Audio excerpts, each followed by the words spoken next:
Bukë dhe Zemër festivali bashkoi në Tiranë në edicionin e tij të parë mbi 150 arkitektë të mirënjohur ndërkombëtar nga Europa, Azia, Amerika Veriore e Jugore, të cilët punojnë në Shqipëri së bashku me partnerët e tyre lokal.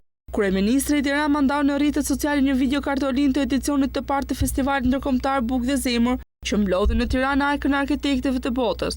Rama tha se ecuria e Shqipërisë, sfidat e planifikimit të ndërtimit mbrojtjes së natyrës ishin në fokus të këtij eventi të rëndësishëm.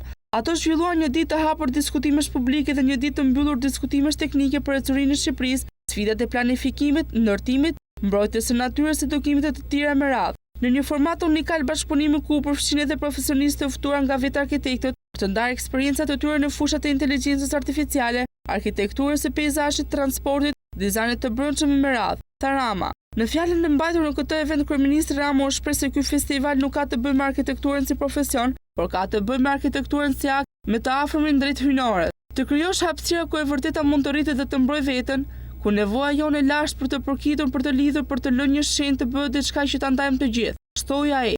Ky festival e futi Shqipërinë në një tjetër anë hartë prestigjioze të Europës, duke krijuar premisa që në të ardhmen Bukë dhe Zemër, festival të kthehet në një eveniment prestigjioz global, me arkitekturën në qendër, por edhe me një perimetër gjithnjë me të gjërë disiplinash të përfshira në debat.